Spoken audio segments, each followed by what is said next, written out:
पता नहीं कौन सा जहर पिलाया तूने मोहब्बत में ए सनम। अब तो ना जिंदगी अच्छी लगती है और ना ही मौत आती है। साथियों, आपने अक्सर सुना होगा कि कुछ लोग जो युवा लड़के लड़कियां होती हैं प्यार में धोखा खाने के बाद सुसाइड करने की कोशिश करती हैं। और मान लो उन्होंने सुसाइड करने की कोशिश की जहर खाकर, तो और उनके घर वालों को इमीडिएटली पता चल गया, तो वो लोग घर वाले उनको इमीडिएटली डॉक्टर के पास लेके जाएंगे उनको बचाने के लिए। और वहाँ पे डॉक्टर के कंप्लीट ट्रीटमेंट के बाद उनको आराम से बचा भी लिया जाता है। या फिर आपने कभी ऐसा महसूस किया होगा, मतलब सुना होगा, देखा होगा कि कुछ लोग जो किसी अदर रीजंस की वजह से, किसी आदमी ने मान लो सुसाइड करने की कोशिश की और उसने मान लो जहर खाकर ही सुसाइड कर लिया, तो बाद में जब उसकी बॉडी को पोस्टमार्टम के लिए हॉस्पिटल में लेके जाया जाता है तो घर वालों को पता लगता है कि भाई इस आदमी ने जहर खा कर के आत्महत्या की। तो डॉक्टर्स ने जो है उस आदमी की किस बॉडी पार्ट पर ये पोस्टमार्टम सर्जरी परफॉर्म की, किस बॉडी पार्ट की उन्होंने छानबीन की और कैसे उनको पता चला कि भाई इसने ये सुसाइड करने के लिए ये वाला जहर खाया था और किस क्वांटिटी में खाया था। नमस्कार साथियों, स्वागत है आप सबका एक बार फिर से आपके अपने इस YouTube चैनल पर जिसका नाम है आखिरी उम्मीद। आज की अपनी इस वीडियो में हम चर्चा करने वाले हैं हमारी बॉडी के एक बहुत ही ज़्यादा इम्पोर्टेंट बॉडी पार्ट की, बॉडी ऑर्गन की, जिसका नाम लीवर है। ये लीवर, जैसे कि आप फोटो में देख पा रहे होंगे, हमारे एब्डोमेन के राइट साइड अपर पार्ट में मौजूद होता है। लीवर हमारी बॉडी का एक तरीका एक्सोक्राइन ग्लैंड है और इसका वेट जो है लगभग 1.5 किलो से 2 किलो का होता है। लीवर हमारी बॉडी में एक तरीके से गेट कीपर का भी काम करता है। साथियों, हमारा जो लीवर है हमारी बॉडी में गेट कीपर किस तरीके से काम करता है, ये वीडियो इसको जानने के लिए मैंने लीवर के लिए एक और अलग से वीडियो बनाया है जिसमें मैंने ये पॉइंट स्पेशली कि जो लीवर है हमारा एक तरीके से गेट कीपर का काम करता है, इस पॉइंट को अच्छे से एक्सप्लेन किया हुआ है उस वीडियो में। तो मेरी रिक्वेस्ट है कि ये वीडियो को देखने से पहले आप वो वीडियो ज़रूर एक बार देखें। ऊपर अभी एक आई बटन आ रहा होगा, उसको क्लिक करके आप फ़ौरन उस वीडियो पे जा सकते हैं। इसके अलावा जो लीवर है हमारे पूरे बॉडी में ऑलमोस्ट 500 फंक्शंस परफॉर्म करता है, इवन मोर देन 500। ये हमारी बॉडी का बहुत ही इम्पोर्टेंट बॉडी ऑर्गन है। और लीवर का जो संरचना है, जो उसका स्ट्रक्चर है, उसमें जो बेसिक उसकी यूनिट है जिसको हम मेडिकली सेल्स बोलते हैं, तो लीवर सेल्स हेपेटिक सेल्स और कूफर सेल्स के नाम से जानते हैं। मतलब 2 तरीके के सेल्स होते हैं जिनके कोलैबोरेशन से हमारा लीवर फॉर्म होता है। इसके अलावा लीवर में कौन कौन सी बीमारी होती हैं हमारे, और उन बीमारियों को उपचार के लिए, उनके प्रॉपर कंप्लीट ट्रीटमेंट के लिए हमें क्या करना चाहिए, ये सब समझने से पहले अगर हम लीवर हमारी बॉडी में मोटा मोटा क्या फंक्शन करता है, किस तरीके से काम करता है, अगर हम ये समझ जाए तो उन बीमारियों से बच पाना या उन बीमारी से लड़ पाना हमारे लिए बहुत आसान हो जाएगा। तो आज लीवर के फंक्शंस हम पहले जान लेते हैं, बाद में हम डिजीज पर आएंगे। तो सबसे पहले जो इम्पोर्टेंट जो लीवर का फंक्शन है वो है मेटाबॉलिक फंक्शन। मेटाबॉलिक को अगर हम साइंस के हिसाब से देखें तो मेटाबॉलिक का मतलब होता है कि कुछ टूटना और कुछ जुड़ना। मेटाबॉलिक प्रोसेस में या मेटाबॉलिक एक्टिविटीज में 2 मेन एक्टिविटीज या मेन प्रोसेस 2 तरीके के होते हैं, एक तो कैटाबॉलिक प्रोसेस और एक एनाबॉलिक प्रोसेस। कैटाबॉलिक प्रोसेस में क्या होता है, कुछ चीज टूटी और कुछ उसका नई चीज बनी। और एनाबॉलिक प्रोसेस में होता है कि कुछ 2-3 चीजों को मिला करके एक नई चीज बनाना। तो सिमिलरली ये जो मेटाबॉलिक प्रोसेस है नॉर्मली वैसे तो हमारे पूरे बॉडी में कहीं ना कहीं होते ही रहते हैं, लेकिन जो एक आम मेटाबॉलिक एक्टिविटी है डाइजेशन फंक्शन हमारा, तो हमारा लीवर डाइजेशन में हमारी बहुत ज़्यादा हेल्प करता है। जैसे लीवर हमारा कार्बोहाइड्रेट को, फैट को, प्रोटीन्स को और विटामिन्स को डाइजेस्ट करने में काम आता है। आप सब जानते हैं कि किसी भी खाने के जो मेन फूड के जो मेन इंग्रेडिएंट होते हैं वो कार्बोहाइड्रेट, फैट, प्रोटीन, विटामिन्स होते हैं। तो हमारा लीवर जो है इन सारे इम्पोर्टेंट न्यूट्रिशन को डाइजेस्ट करने में हमारी बहुत हेल्प करता है। इसके अलावा जो सेकंड इम्पोर्टेंट फंक्शन है हमारे लीवर का वो स्टोरेज फंक्शन, मतलब कुछ वाइटल वाइटामिन वाइटल न्यूट्रिएंट्स जो हमारी बॉडी को इमरजेंसी में इनकी रिक्वायरमेंट होती है अदर देन नॉर्मल फंक्शनिंग के अलावा, जो इमरजेंसीज में हमारी बॉडी उनको स्टोरेज करने का भी काम करती है। और ये जिम्मेदारी हमारे बॉडी में लीवर ही लेता है कि वो वाइटल ऑर्गन्स को स्टोर कर सके ताकि इमरजेंसी में हम बॉडी हमारी उनको यूटिलाइज कर सके।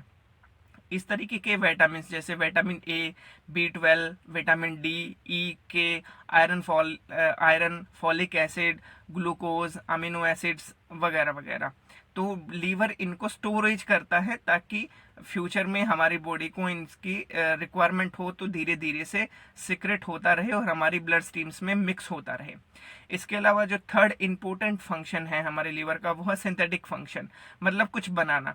हमारा लीवर क्या बनाता है? ग्लूकोज बनाता है जो हमें एनर्जी प्रोवाइड करता है। प्रोटीन बनाता है। प्रोटीन बेसिक कंपोनेंट है हमारी बॉडी का, पूरा जो हमारे टिश्यूज सेल्स वगैरह जो एक तरीके से बने हुए हो प्रोटीन के ही बने हुए हैं। प्रोटीन्स में जैसे प्लाज्मा प्रोटीन है, क्लोटिंग फैक्टर्स प्रोटीन है जैसे थर्मोसाइट, थर्मोप्लास्टिक, प्रोथ्रम्बिन वगैरह जो हमारे ब्लड को थक्का बनाने से रोकते भी हैं और थक्का बनाने के लिए उनको स्टिमुलेट भी करते हैं। हमारी बॉडी में साथियों अगर कोई एक्सटर्नल इंजरी हो जाए तो वहाँ पे खून का थक्का बनना बहुत ज़रूरी है, क्योंकि अगर एक्सटर्नल इंजरी हुई और खून उस कट से लगातार बहता रहा, निकलता रहा, तो हमारी बॉडी से एकदम से खून सारा निकल जाएगा और हम एकदम इमरजेंसी क्रिटिकल कंडीशन में फंस जाएंगे, मतलब डेथ भी हो सकती है। और अगर भगवान ना चाहे अगर हमें कोई इंटरनल इंजरी हुई, कोई चोट जो हमारे शरीर के अंदर लग गई और वहां पे अगर खून जम गया तो वो सारा ब्लड सर्कुलेशन को रोक देगा और वो भी बड़ी एक डेंजरस सिचुएशन हो जाती है। इसके अलावा जो हमारा लीवर है कुछ हार्मोन बाइंडिंग प्रोटीन्स का भी सिंथेसाइज करता है और कुछ नेचुरल स्टेरॉइड्स का भी सिंथेसाइज करता है लीवर हमारा। नेचुरल स्टेरॉइड का मैं आपको एक बहुत अच्छा एग्जांपल देता हूँ। वैसे तो आज तक आपने सुना होगा कि भाई स्टेरॉइड्स होती हैं, ड्रग्स होती हैं, कुछ एलोपैथिक की इंग्लिश मेडिसिन होती हैं जिनके रिजल्ट तो एकदम से आते हैं लेकिन लॉन्ग टर्म पे उनके साइड इफेक्ट्स भी बहुत होते हैं। तो हाँ साथियों, वो एक आर्टिफिशियल स्टेरॉइड्स, आर्टिफिशियल केमिकल होता है, लेकिन उस आर्टिफिशियल के साथ साथ हमारा बॉडी और हमारा लीवर स्पेशली कुछ नेचुरल स्टेरॉइड्स को भी बनाता है। जैसे मैं आपको एक बहुत सिंपल सा एग्जांपल बताता हूँ कि मान लो आप कभी कार, स्कूटर, मोटरसाइकिल वगैरह चला रहे हो और सामने से कोई भी अचानक से आपके सामने आ जाए तो क्या होगा? आप एकदम से ब्रेक लगाएंगे। अच्छा, ब्रेक लगाने के दौरान क्या होता है कि भाई आपकी आंखों ने सबसे पहले कोई देखा कि भाई कुछ एकदम से आ गया, आंखों ने फटाफट से सिग्नल दिया दिमाग को, दिमाग हमारा सिग्नल देगा हमारे लीवर को कि कुछ इस तरीके का हार्मोन्स एकदम से रिलीज कीजिए और उसको पूरी बॉडी में फैलाने की कोशिश कीजिए ब्लड स्ट्रीम्स के जरिए, ताकि एकदम से हमारे पांव तक एनर्जी पहुंचे और हम जो है अपनी गाड़ी को रोक सके। तो ये जो सडन इमरजेंसी हार्मोन्स जो रिलीज हुआ एक तरीके का स्टेरॉइड ही है। इसके अलावा जो फोर्थ इंपॉर्टेंट फंक्शन हमारे लीवर का है वो है सिक्रेटिंग फंक्शन। सिक्रेट मतलब कुछ निकालना, कुछ जरूरी चीजें जो हमारे डाइजेशन में हेल्प करती हैं वो हमारे लीवर से बन के निकलती हैं। जैसे बाइल जिसको हम हिंदी में पित्त रस बोलते हैं, और ये पित्त रस हमारी पित्त की थैली में मौजूद होता है। आपने अगर मेरी डाइजेशन का वीडियो नहीं देखा है तो मैं आपको अपना नीचे डिस्क्रिप्शन बॉक्स में अपनी डाइजेशन से रिलेटेड मैं आपको वीडियो लिंक दूंगा। उस डाइजेशन में आपको पता चलेगा कि हमारा जो डाइजेशन है फूड का, वो जब हम खाना खाते हैं, मुंह से रखते हैं, तो डाइजेशन प्रोसेस वहीं से शुरू हो जाता है और हमारे खाना जो है मुंह से पेट जाता है, पेट में से जब स्मॉल इंटेस्टाइन में आता है तो वहां पे कुछ तो पार्ट ऑफ फूड हमारा डाइजेस्ट हो जाता है, और जो अनडाइजेस्टेड रह जाता है वो किस तरीके से डाइजेस्ट होता है? जो हमारी पेनक्रियाज हैं, जो हमारा पेनक्रियाटिक ग्लैंड है, वो वहां से कुछ इंपॉर्टेंट हार्मोन्स रिलीज करता है। कुछ ऐसा पॉपुलर हार्मोन जो आपने अक्सर सुना होगा इंसुलिन नाम का, वो इंसुलिन हार्मोन हमारे फूड को फर्दर स्मॉल पार्टिकल्स में ठीक से डाइजेस्ट होने में हेल्प करता है। वो इंसुलिन हार्मोन की हमारी बॉडी को क्यों ज़रूरत है? क्योंकि हमारे स्टमक में HCl एसिड प्रेजेंट होता है। HCl एसिड जो है हमारे खाने को काफ़ी हद तक तो डाइजेस्ट कर ही देता है, लेकिन कुछ जो पार्ट वो डाइजेस्ट नहीं हो पाता, तो वो बाकी डाइजेशन का काम जो है हमारे पेनक्रियाज और लीवर वगैरह पूरा करते हैं। तो जो पेनक्रियाज से जो इंसुलिन हार्मोन रिलीज हुआ, वो एक तरीके से वो तभी काम करता है हमारे फूड को डाइजेस्ट करने में, जब हमारा सारा फूड मटेरियल जो भी अंदर गया है वो अगर बेसिक फॉर्म में हो, मतलब उसका पीएच बैलेंस अगर 7 से ऊपर हो, 7.5 से 7, 8, 9 जैसे पीएच होता है। पीएच बैलेंस, पीएच मतलब पावर ऑफ हाइड्रोजन हमारे फूड में 7 से ऊपर होना चाहिए। और जब वो हमारा जो फूड है जब वो बेसिक नेचर का हो जाता है, तभी हमारी पेनक्रियाज उसको ठीक से डाइजेस्ट कर पाती हैं। तो जो हमारा लीवर के पास गॉल ब्लैडर है, उस गॉल ब्लैडर में जो बाइल्स पित्त जो रस जो होता है वो प्रेजेंट होता है, वो बेसिक नेचर का होता है। और वो जब गॉल ब्लैडर से सिक्रेट होता है हमारे फूड में, और वो जब फूड को बेसिक नेचर का बना देता है, और जब बेसिक नेचर का जब बन जाता है हमारा फूड बेसिक कैरेक्टरिस्टिक का, उसके बाद हमारा जो फूड है वो पेनक्रियाज के जरिए प्रॉपरली डाइजेस्ट होता है, और फर्दर डाइजेशन के लिए और न्यूट्रिशन एब्जॉर्वेशन के लिए हमारा फूड फिर लीवर के अंदर जाता है। तो ये एक इम्पोर्टेंट फंक्शनिंग है लीवर का और बाइल का। इसके आगे जब हम देखेंगे वीडियो में, तो बाइल्स के बारे में हम डिटेल से भी थोड़ा सा समझेंगे। तो जो फिफ्थ अगेन इम्पोर्टेंट फंक्शन है हमारे लीवर का, वो है एक्सक्रीशन फंक्शन। एक्सक्रीशन मतलब जो वेस्ट चीजें जो होती हैं वो हमारा लीवर हमारी बॉडी से निकालता है, मतलब रिमूव करता है, अपने साफ सफाई का भी काम करता है। और जो कि यूरिनरी ट्रैक के जरिए और एनल के जरिए वो वेस्ट जो है बॉडी से बाहर निकल जाता है।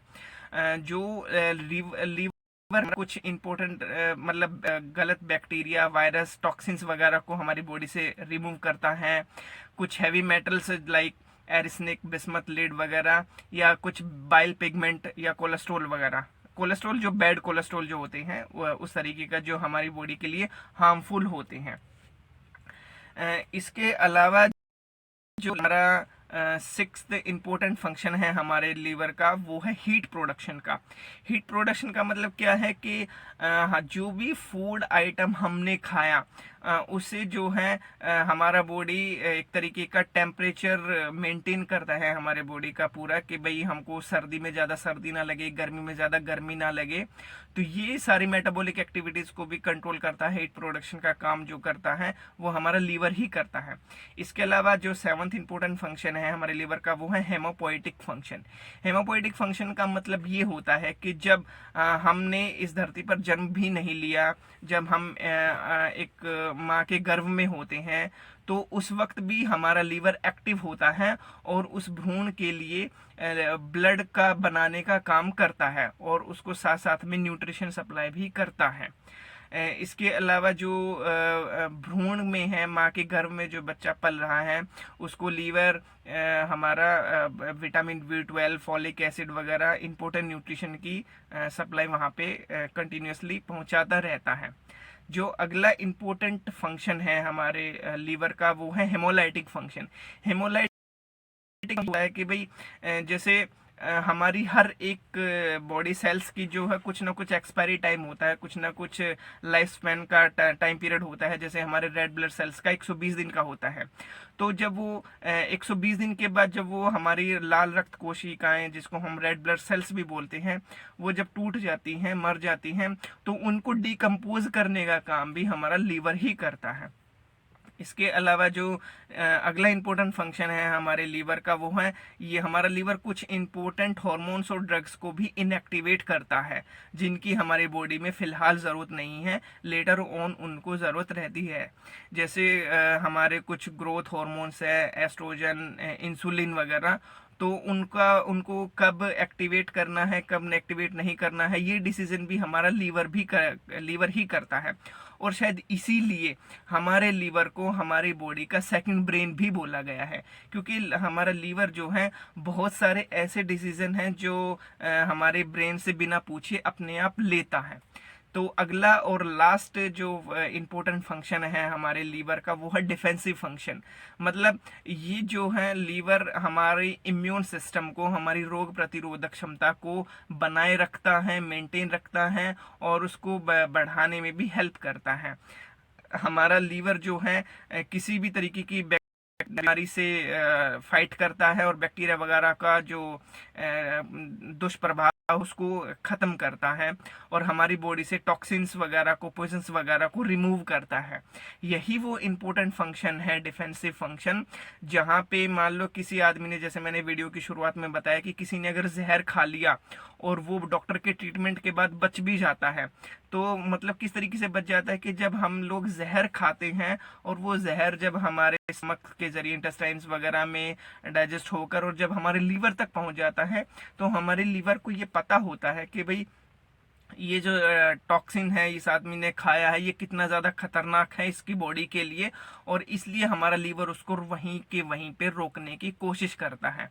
ये वाला जो पॉइंट है ना डिफेंसिव फंक्शन, जो मैंने आपको शुरू में वीडियो का लिंक बताया था, जो मैंने इससे पहले लीवर के बारे में एक और वीडियो बनाई थी, उस वीडियो को आप जरूर देखिएगा। डिफेंसिव फंक्शन आपको वहां पे बहुत अच्छे से समझ में आ जाएगा। इसके अलावा जो हमारा लीवर है, जैसे मैंने पहले बताया था कि बाइल जूस पित्त रस का बनाने का काम करता है सिंथेसाइज फंक्शन में। तो ये बाइल जूस या पित्त रस, अब हम इसको थोड़ा सा डिटेल में स्टडी करते हैं कि ये बाइल जूस या पित्त रस होता क्या है और ये हमारी बॉडी में क्या क्या काम करता है। तो बाइल जूस एक तरीके के सिग्नलिंग हॉर्मोन्स होते हैं जो हमारे लीवर्स में सिंथेसाइज होते हैं और पूरी बॉडी में फैलते हैं, और ये बाइल जूस नॉर्मली हमारे गॉल ब्लैडर में ही स्टोर होते हैं। जो ये बाइल जूस होते हैं पित्तरस, ये एक तरीके के बेसिक इन नेचर होते हैं जो फर्दर हमारे एसिडिक फूड को बेसिक कैरेक्टरिस्टिक्स में कन्वर्ट करते हैं, ताकि हमारा जो पेनक्रेटिक ग्लैंड है वो इंसुलिन हार्मोन जब रिलीज करे तो हमारा डाइजेशन ठीक से प्रॉपरली कंप्लीटली हो सके और हमें किसी तरीके की एसिडिटी वगैरह, इंडाइजेशन की प्रॉब्लम या जो और सीरियस कॉम्प्लिकेशंस है डाइजेशन से रिलेटेड, वो हमारे को कभी भी ना हो। इसके अलावा जो हमारा लीवर सेल्स है जिसको हम हेपोसाइट बोलते हैं, हेपेटोसाइट, वहां पे ये जो बाइल जूस है पित्तरस है वहां पे ये बनने का काम करता है। हमारा जो बाइल रस है, जो बाइल जूस है, वो मेनली दो कंपोनेंट उसके होते हैं। इसमें 97% वाटर होता है और नियरली 2.4% इसमें इंपॉर्टेंट बाइल जूस वगैरह होते हैं। जो वाटर कंटेंट होता है, जो हमारा बॉयल सॉल्ट होता है, इसमें जो दो तरीके के सब्सटेंस होते हैं, ऑर्गेनिक सब्सटेंसेस और इनऑर्गेनिक सब्सटेंसेस। ऑर्गेनिक सब्सटेंसेस जैसा कि आप फोटो में देख पा रहे हैं, bile salts, bile pigments, cholesterols, fatty acids, lecithins, mucin वगैरह, जिनको हम आगे डिटेल में थोड़ा सा और समझेंगे। और in organic substances like sodium, calcium, potassium, जो बाइल सॉल्ट्स वगैरह की कैटेगरी में एक तरीके से आते हैं। तो हमारा जो बाइल है, बाइल जूस है, जो पित्त रस है, उसकी फॉर्मेशन हमारे लीवर में हेपेटोसाइट सेल्स में किस तरीके से होती है, आइए अब हम ये समझते हैं। हम सबको पता है कि जो हमारी रेड ब्लड सेल्स हैं, लाल रक्त कोशिकाएं, उनका जो लाइफ स्पैन है वो 120 दिन के आसपास का होता है। मतलब 120 दिन के बाद जो है वो हमारे रेड ब्लड सेल्स है वो डिस्ट्रॉय हो जाते हैं, वो खत्म हो जाते हैं और उनकी जगह नए रेड ब्लड सेल्स रीजनरेट होते हैं या होने चाहिए एक हेल्दी पर्सन के अंदर। जब ये रेड ब्लड सेल्स टूटते हैं तो इनसे एक हेमोग्लोबिन नाम का कंपोनेंट जनरेट होता है। हेमोग्लोबिन हम अपनी आने वाली वीडियो में, जिसमें हम ब्लड, हमारे फेफड़ों के कैंसर के बारे में समझेंगे, लंग कैंसर के वगैरह में, वहां पे हेमोग्लोबिन के बारे में थोड़ा सा हम डिटेल में चर्चा करेंगे। फिलहाल आपकी समझ के लिए यहाँ पे जब हमारा रेड ब्लड सेल्स टूटता है तो वो हेमोग्लोबिन कंपोनेंट में डिस्ट्रीब्यूट हो जाता है, और ये हेमोग्लोबिन कंपोनेंट जो है हमारे लीवर और स्प्लीन के जरिए ये जो रेड ब्लड सेल्स जो डेड हो गए हैं उनको डीकंपोज करने का काम में आता है।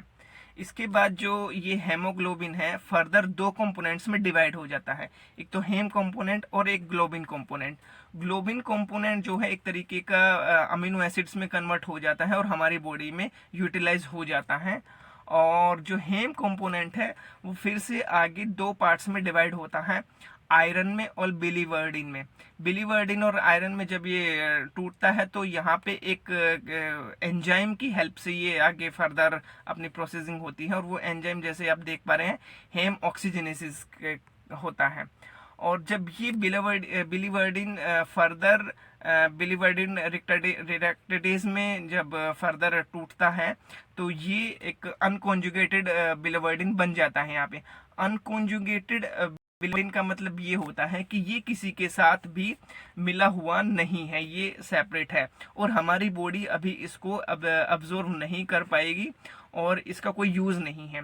तो ये जो अनकॉन्जुगेटेड बिलीवर्डिन है ये एल्ब्यूमिन नाम के प्रोटीन के साथ हमारे लीवर में एंटर होता है, और जब ये लीवर में एंटर हो जाता है तो वहां पे ये ग्लूकोरोनिक एसिड्स के साथ कॉन्जुगेटेड बिलीरुबिन में चेंज हो जाता है, और इसके बाद ये हमारे लीवर में आगे लीवर के जरिए हमारे लार्ज इंटेस्टाइन में एंटर होता है। वहाँ पे यूरिन जो है फिर से स्मॉल कंपोनेंट्स यूरोबिलीजन और स्टैकोबिलीजन्स में कन्वर्ट हो जाता है, और ये जो यूरोबिलीजन और स्टैकोबिलीजन्स हैं जो वेस्ट पार्ट है इसका वो हमारे यूरिन और एनल के जरिए बाहर निकल जाता है, और कुछ जो बिलीरुबिन है इसमें से ऑलमोस्ट 10 से 15% जो इम्पोर्टेंट है जो कंजुगेटेड बिलीरुबिन है वो फर्दर हमारे लीवर में एंटर हो जाता है, और इसी साइकिल को हम बोलते हैं एंथेरोहिपैटिक सर्कुलेशन। और जो कुछ यहाँ पे जो बाइल पिगमेंट्स के रूप में जो बच गए हैं जो थोड़ा जो वेस्ट है एक तरीके से वो हमारे किडनीज के जरिए यूरिन के जरिए हमारी बॉडी से बाहर निकल जाता है। तो ये सिंपल सी एक जो बाइल फॉर्मेशन की साइकिल है। अगर आपको ये समझ में नहीं आ रहा तो ये आप वीडियो एक बार फिर से पीछे जाकर देख लीजिएगा। ये बहुत सिंपल साइकिल है और बहुत ही ज्यादा इंपॉर्टेंट साइकिल है। अगर बॉडी में डिस्टर्ब हो जाता है, कोई भी कंपोनेंट ठीक से फॉर्मेशन नहीं हो पा रही है उसकी, तो ये समझ लीजिए ऑलमोस्ट बहुत सारी बीमारियां हमारी बॉडी में शुरुआत हो जाती हैं उन बीमारियों की। अब जो बाइल्स है जो पित्त रस है ये हमारी बॉडी में क्या क्या फंक्शनिंग करता है अभी ये देखते हैं। तो जैसा कि आप देख पा रहे हैं सबसे पहले इंपॉर्टेंट फंक्शन है बाइल का डाइजेस्टिव फंक्शन, क्योंकि जो बाइल्स जूस है वो हमारी बॉडी में फैट ग्लूकोज वगैरह को डाइजेस्ट करने में हेल्प करते हैं स्मॉल स्मॉल पार्टिकल्स में तोड़ के। इसके अलावा जो सेकंड इंपॉर्टेंट फंक्शन है एब्जॉर्प्शन फंक्शन। बाइल सॉल्ट्स जो है हमारी बॉडी में न्यूट्रिएंट्स को एब्जॉर्ब करने में हेल्प करते हैं और डाइजेशन में हेल्प करते हैं। तीसरा जो इम्पोर्टेंट फंक्शन है हमारे बाइल जूस का वो है लेग्जेटिव फंक्शन। लेग्जेटिव फंक्शन का मतलब ये है कि जब हमारी इंटेस्टाइन वगैरह मूवमेंट होती है, मतलब जब टॉयलेट यूरिन हमारा प्रोड्यूस होता है तो वो यूरिन का जो विस्कोसिटी है उसकी ग्रेविटी वगैरह है वो सारी चीज़ें एक एक्यूरेट लेवल में ही होनी चाहिए और तभी वो बॉडी से बाहर निकलना चाहिए। क्योंकि अगर हमारे यूरिन का या हमारे उसका यूरिन का टॉयलेट का विस्कोसिटी कम होगी या उसकी थिकनेस ठीक से नहीं होगी या ग्रेविटी कम होगा तो वो अगर सारा का सारा टॉयलेट बहुत पतला होकर बॉडी से निकल गया तो टॉयलेट के साथ साथ हमारी बॉडी का काफ़ी हद तक पानी भी निकल जाएगा और हम डिहाइड्रेट हो जाएंगे और ये बड़ी एक डेंजरस सिचुएशन हो जाती है एक तरीके से। तो ये जो देख रेख करता है ये हमारे एक तरीके से बाइल जूस ही इसकी देख रेख करते हैं। इसके अलावा जो अगला इंपॉर्टेंट फंक्शन है हमारे बाइल जूस का वो है prevention of gall stone formation. हमारी पित्त की थैली में आपने अक्सर सुना होगा कि पित्त की थैली में गॉल ब्लैडर में स्टोन्स हो गए हैं, तो वो स्टोन फॉर्मेशन वहां पे ना हो ये भी जो देख रेख होती है वो हमारे बाइल्स की ही होती है, बाइल रस की भी होती है। इसके अलावा जो इम्पोर्टेंट अगला फंक्शन है कोरोलिटिक कोलोगेजिक एक्शन। इसका मतलब क्या होता है कि हमारे लीवर बाइल्स जूस स्टिमुलेट निकल रहे हैं वो ठीक से अपना प्रॉपरली गॉल ब्लैडर में स्टोर होते रहे और हमारे गॉल ब्लैडर को एक तरीके से अलग से पुश देते रहे ताकि गॉल ब्लैडर पिचक जाए और थोड़ा सा जो बाइल जूस है वो हमारे इंटेस्टाइन में, लार्ज स्मॉल इंटेस्टाइन में, जिसको हम ड्यूडेनियम बोलते हैं, वहां पे निकले और हमारे फूड आइटम जो अभी तक एसिडिक था उसको बेसिक में कन्वर्ट करे और हमारा जो डाइजेशन है वो फर्दर प्रोसेस हो सके। इसके अलावा जो अगला इंपॉर्टेंट फंक्शन है हमारे बाइल जूस का वो है antiseptic function.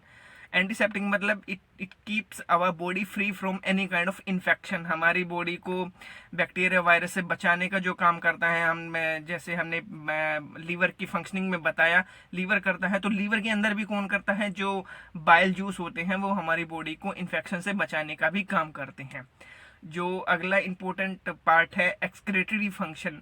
Bile excrete bacteria, toxins, bile pigments, heavy metals like bismuth, lead, arsenic, जो कि हमारी बॉडी को साफ और क्लीन रखने में हेल्प करते हैं। क्योंकि ये वेस्टेज अगर हमारी बॉडी से बाहर नहीं निकला, हमारी बॉडी में अंदर ही अंदर रहा, तो बहुत सारी बीमारियों को जन्म देना शुरू कर देता है, जैसे यूरिक एसिड, गाउट वगैरह, जो गठिया वगैरह है, कॉमन बीमारियां हैं या फेमस बीमारियां हम कह सकते हैं।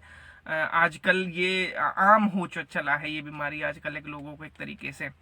जो अगला इंपॉर्टेंट फंक्शन है बाइल्स का वो है म्यूसिन। म्यूसिन मतलब ल्यूब्रिकेशन फॉर्मेशन। जो हमारे कोलोन में, स्मॉल इंटेस्टाइन में एक तरीके का जो चिपचिपा ऑयली सब्सटेंस होता है जो हमारे पीएच, बॉडी के पीएच को रेगुलेट करता है, तो ये सारा जो देख रेख है वो भी हमारे बाइल जूस ही करते हैं। अगर ये म्यूसिन्स फॉर्मेशन नहीं होगी तो हमारा बाइल जूस फॉर्मेशन नहीं होगी तो हमारी बॉडी का जो है पूरी मेटाबॉलिक फंक्शनिंग डिसबैलेंस्ड हो जाती है। इसके बाद हम चर्चा करने वाले हैं हमारे लीवर में होने वाली डिजीज के बारे में। साथियों, WHO की रिपोर्ट के हिसाब से, क्योंकि अभी हम जो अगली स्लाइड होगी वो लीवर से रिलेटेड बीमारियों के बारे में ही होगी, और लीवर रिलेटेड डिजीज को स्टडी करने से पहले मैं यहाँ पे ये जो WHO का एक इम्पोर्टेंट पॉइंट है जो इन्होंने कभी बताया था, लेकिन जो हमारे जो जनरल डॉक्टर्स होते हैं या हॉस्पिटल वगैरह में जो प्रैक्टिशनर्स होते हैं वो लोग इस तरीके की इंफॉर्मेशन आपको कभी नहीं देते, क्योंकि अगर वो अपने पेशेंट को एकदम से ठीक करने लग गए तो पेशेंट अगेन एंड अगेन उनके पास कैसे आएगा, और अगेन एंड अगेन उनके पास नहीं आएगा तो उनका काम कैसे चलेगा, उनको तो बिजनेस ही चौपट हो जाएगा एक तरीके से। लेकिन फिर भी WHO की जो रिपोर्ट है वो क्या कहती है कि भाई जो 10% of our total deaths are because of hospital errors and side effects of modern medicine. जो कोई भी बीमार जो आदमी, मतलब मान लो 100% आदमी मर रहे हैं, उसमें से जो 10% डेथ हो रही है हॉस्पिटल में जाने के बावजूद भी, ट्रीटमेंट के बावजूद भी, वो क्या किस लिए हो रही हैं, गलत मेडिसिन के जरिए, गलत ट्रीटमेंट के जरिए। मतलब बीमारी कुछ और है और दवाई ट्रीटमेंट कुछ और तरीके से चल रहा है, या बीमारी बहुत हल्की है उसके लिए डोज बहुत ज़्यादा हैवी दे दी है, उसकी बॉडी ने टॉलरेट नहीं कर पाया, उसका लिवर भी डैमेज हो गया, उसकी किडनी भी डैमेज हो गई, डायलिसिस शुरू हो गई। इस तरीके की जो ज़्यादातर बीमारियां हैं 10%, वो हमारी मॉडर्न मेडिसिन का एक तरीके से साइड इफेक्ट्स ही हैं। तो जो हमारे लीवर में सबसे जो इम्पोर्टेंट बीमारियां हैं, जो फेमस बीमारियां हैं, जो एक तरीके से लाइलाज की कैटेगरी में आती हैं, सबसे पहले है जॉन्डिस।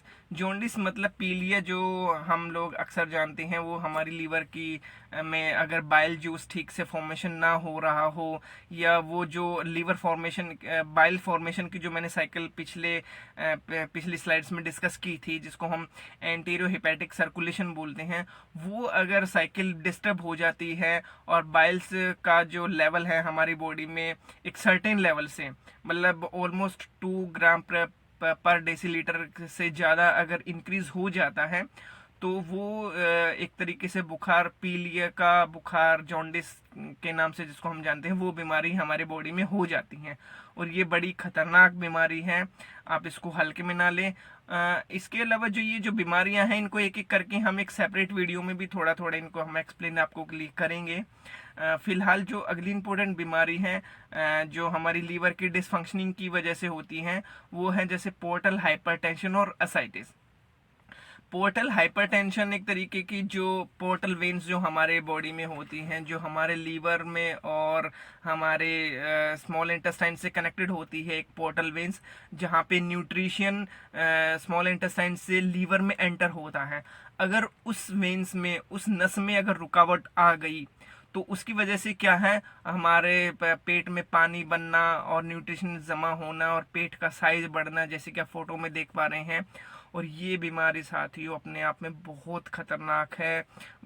इसका मतलब कोई परमानेंट इलाज अभी तक मेडिकल साइंस में नहीं हो पाया है। जिस आदमी को इस तरीके हो जाती है ना, डॉक्टर उसको नॉर्मली लीवर ट्रांसप्लांट का ही सजेशन करते हैं कि भाई आप लीवर आपका डैमेज हो चुका है और लीवर ट्रांसप्लांट करवा लेना चाहिए अगर आपको बचना चाहते हैं या आगे की ज़िंदगी ठीक से एंजॉय करना चाहते हैं, क्योंकि ये जो पोर्टल हाइपरटेंशन की बीमारी है इतनी आसानी से ठीक नहीं हो पाती। और सिमिलरली इसी तरीके की जो एक बीमारी है एसाइटिस, हालांकि ये एसाइटिस और पोर्टल हाइपरटेंशन दोनों जो बीमारी हैं नॉर्मली हमारे स्टमक एरिया में ही होती हैं, लेकिन जो एसाइटिस है वो हमारे बॉडी के किसी दूसरे पार्ट में भी हो सकता है। एसाइटिस का मतलब भी सिंपल शब्दों में यही है कि हमारे बॉडी के अंदर कहीं ना कहीं पानी जमा हो रहा है, जिसकी वजह से हमारे जो बॉडी ऑर्गन्स हैं उनमें स्वेलिंग होने लग गई है, वो सूजने लग गए हैं, फूलने लग गए हैं। तो ये बड़ी डेंजरस बीमारी होती हैं। इसके अलावा जो अगली बहुत ही कॉमन और खतरनाक बीमारी है गॉल ब्लैडर स्टोन्स। अगर हमारे पित्ताशय में, पित्त की थैली में पथरी वगैरह हो गई है और वो टाइम पे अगर हमने उसका ट्रीटमेंट नहीं किया तो वो तो बड़ा मतलब दर्ददायक भी होता है किसी भी पेशेंट के लिए। और अगर उसको ठीक से टाइमली ट्रीटमेंट नहीं किया तो ये जो गॉल ब्लैडर स्टोन्स हैं आगे जाके गॉल ब्लैडर कैंसर में भी कन्वर्ट हो जाता है। और कैंसर के बारे में आपको पता ही है कि कितनी खतरनाक और बड़ी कॉमन सी बीमारी हो गई है आज की तारीख में। इसके अलावा जो अगली बीमारी है हमारे लीवर में डिसफंक्शनिंग की वजह से अगर हुई तो वो है हेपेटाइटिस। हेपेटाइटिस वैसे बहुत सारी कैटेगरीज में डिफाइन किया गया है, ABCDE। हम अपनी आने वाली लीवर रिलेटेड डिजीज के बारे में इस हेपेटाइटिस बीमारी को ठीक से एक्सप्लेन करेंगे। फिलहाल आप ये समझ लीजिए कि जो अगर हमारा बॉडी का डिफेंस मैकेनिज्म, हमारा लीवर का जो डिफेंसिव फंक्शन है वो ठीक से नहीं हो पा रहा है, कोई फॉरेन बैक्टीरिया, वायरस वगैरह अगर इन्फेक्ट करता है हमारे लीवर में और हमारे हेपेटिक सेल, लीवर के जो सेल्स हैं वो अगर उस बैक्टीरिया से अफेक्ट होते हैं तो ये जो बीमारियां हैं हमारे हमको लगना शुरू हो जाती हैं, हमको अपनी चपेट में लेना शुरू कर देती हैं। वैसे तो ये हेपेटाइटिस ABCDE सुनने में बड़ी आसान सी, सिंपल सी बीमारियां लगती हैं, लेकिन ये जो बीमारियां हैं मतलब एक तरीके से ये कह लीजिए हमारे लीवर का सड़ना, खराब होने की एक तरीके से शुरुआत हो जाती है। इसके अलावा जो अगली हमारे लीवर से रिलेटेड जो डिजीज है, बड़ी खतरनाक बीमारी है, वो है लीवर सिरोसिस। मतलब लीवर सड़ गया है, खराब हो गया है और लीवर ने पूरी तरीके से काम करना बंद कर दिया है। और इस केस में साथियों एक तरीके से डॉक्टर के पास कोई चारा नहीं होता, वो लोग यही सलाह देते हैं कि भाई आप ट्रांसप्लांट कीजिए और जल्दी से जल्दी अपने लिए कोई डोनर ढूंढिए जो आपको अपना लीवर डोनेट कर सके। ये बड़ी खतरनाक बीमारी है।